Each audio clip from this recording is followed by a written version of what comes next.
really do feel confident this time. And I know I say that a lot, but I mean it. I'm confident. And now we whisk. Quick cue, why are we freaking out? Everything's gonna be fine, nothing to worry about. 1, 2, 3. Oh God.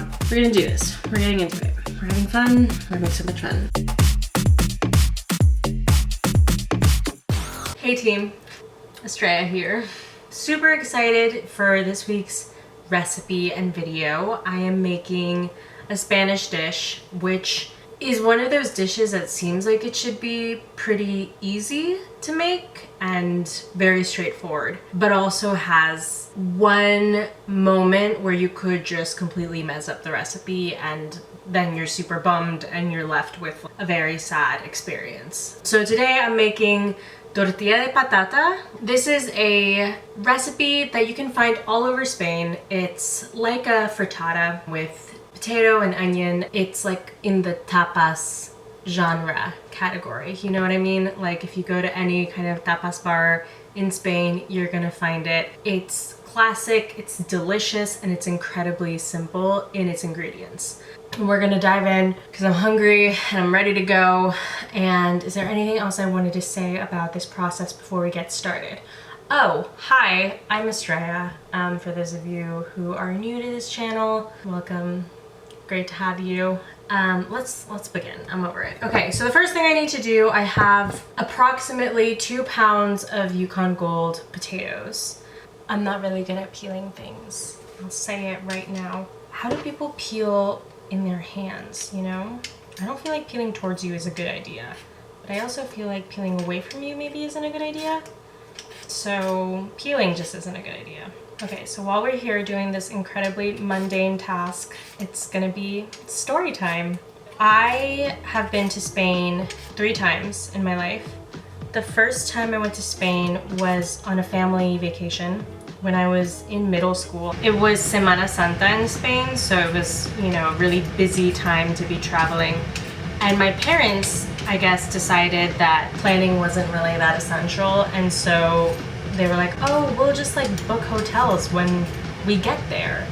And we land in Madrid and they find out that like all the budget hotels have been booked. So we were in the in the airport for hours trying to figure out what to do and where to stay. It actually ended up working out really well. My parents got this like package deal of 4 5-star hotels in like Granada and Segovia and Sevilla and like all these different places, and we never stayed. Like luxury to us was La Quinta, you know, or like the Best Western. So staying in like a 5-star hotel was like, whoa.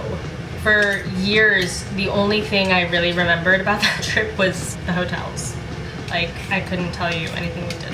That's not true. We went to La Alhambra.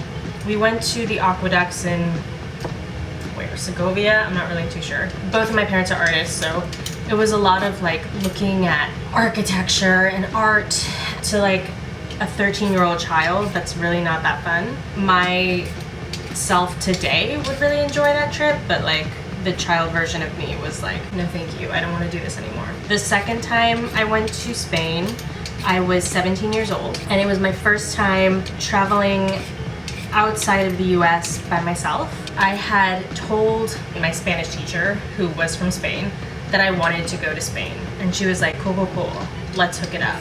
So she put me in contact with, it was a friend of hers, her sister, who had a family that lived in Zaragoza. They had a daughter who was a year older than me. So the whole idea was we were gonna do this exchange. I was gonna go spend 2 weeks in Zaragoza practicing my Spanish, and then the daughter was gonna come visit me for 2 weeks in the US. And I remember landing in Madrid and it dawning on me that like, I know nobody in this country. The aunt of the girl who I was supposed to be staying with was coming to pick me up at the airport and take me to the bus station so I could get a bus to Zaragoza. So all I knew was that I needed to wait for someone at the punto de encuentro, and they would take me to where I needed to go so that I could then go be with more strangers in a strange city. And I had a really humbling moment of like, oh my gosh, yeah, like I am kind of alone here. I don't know who's coming to get me. I don't know what they look like. It was a time before WhatsApp and I didn't have a smartphone. It wasn't scary. I don't remember being particularly afraid. The rest of the trip was pretty cool. It was 2010, so it was the summer that Spain won the World Cup. Being there for the World Cup win was like epic and enough. There were a lot of celebrations in the streets. It was a lot of fun. It was hard though because I was not comfortable in my Spanish at all. I had for most of my life been told that like my Spanish wasn't enough and that it was one of the elements that made me less of a Latina and less of who I was supposed to be in the eyes of other people, which like sounds dramatic, but is for real. I have had people who are friends of mine tell me like I am not Latina because I don't speak Spanish fluently. Growing up with that kind of mentality was really challenging because it kind of created a lot of barriers in my mind to even try. I was constantly afraid of saying the wrong thing. So the whole time I was there, I was like pretty quiet, and I'm not a quiet person.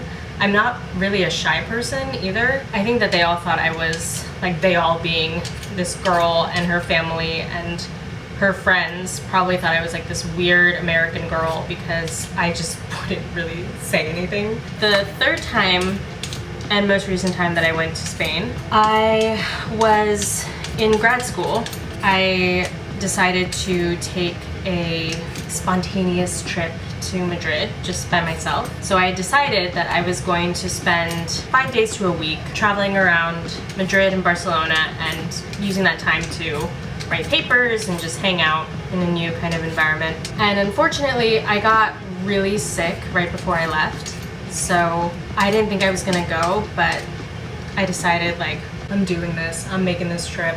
I don't really like Madrid that much, I've decided, and like finally accepted. I think it's probably one of those cities that I need to spend a lot of time in to appreciate it and get to know it a lot better. Being dropped in for a short period of time, it wasn't a place that really wowed me. I took a little trip to Barcelona, where I probably should have stayed because I love Barcelona, and visited a friend of mine. I went to go see like a Barcelona soccer match and hung out. You know, I'm a really low-key traveler. I don't like to do a lot. I'm not really tour oriented. I'm not about like packing my days full of activities. I just want to sit and have like a coffee, you know, like for the entire day. Potatoes have been peeled. Yay, finally. Now we're just gonna go ahead and slice them up. The recipe I'm working off of today is from Bon Appetit, and I watched Gabby make it. I feel really confident about this recipe moving forward. The reason why I say it could go very, very wrong is because the whole frittata is made on the stove. You have to flip it at one point, and the way that I have seen that happen is usually like putting a plate on top of the pan and like flipping it from there. That looks horrifying. So I'm not doing that. I'm using Gabby's flipping method. It's supposed to be like a lot easier, and even someone like me can successfully flip this frittata. So I'm gonna cut this potato in 1/4 inch slices.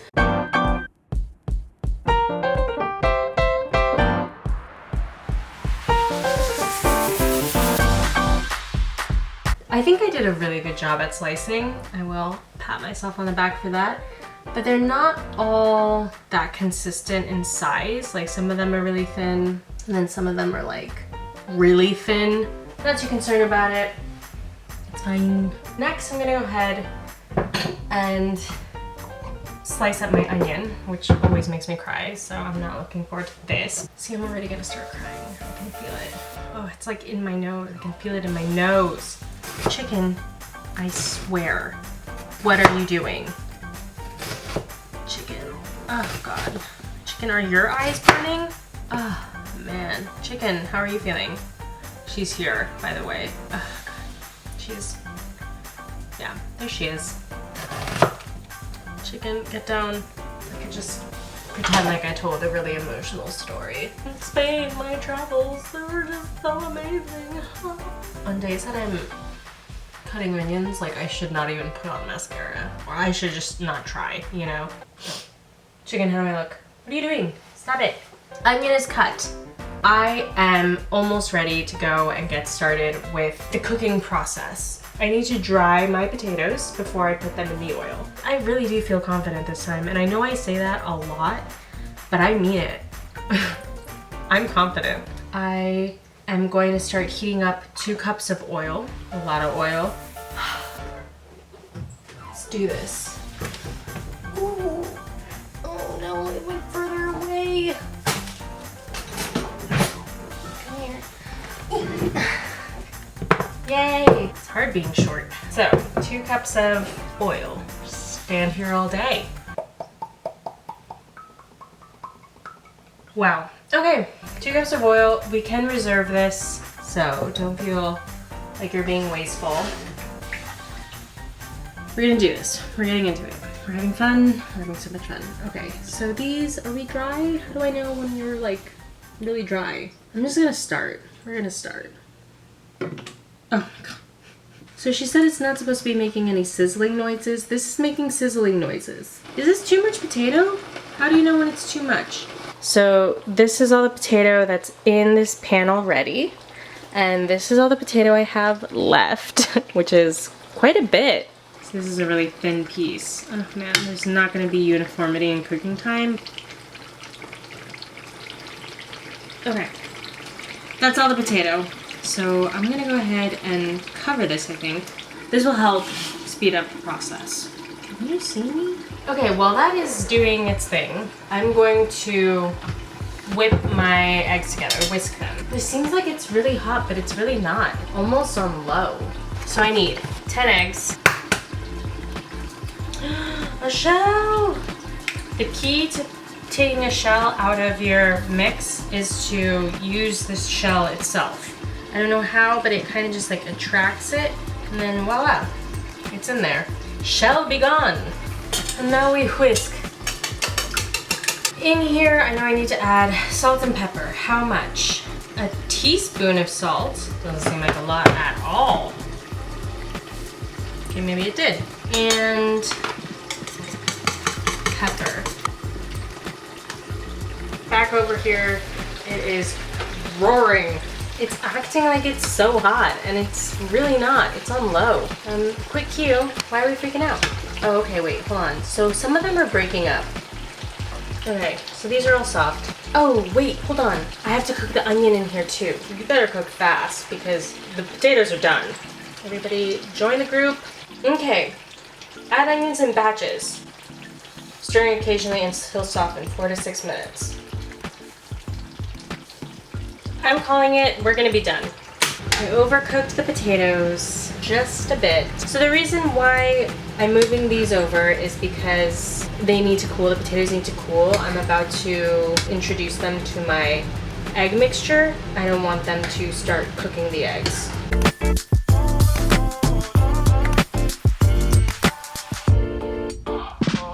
The end is near. I can taste it. I have strained my oil, the oil that I use to cook the potatoes and onions. So now I have a cup worth of oil. I'm only gonna need, I think, a 1/4 cup in order to finish this whole situation on up. My potatoes and onions have cooled. So now we're all meeting each other, getting to know the bunch. Time to get going. So already, I think the pan is still kind of hot. I only need a 1/4 cup. Just do one of these. Oh my god. This should be cooking for like 15 to 20 minutes. I am going to cover it, I think, for part of that, just so that it can like support in the cooking process. This is what it's looking like.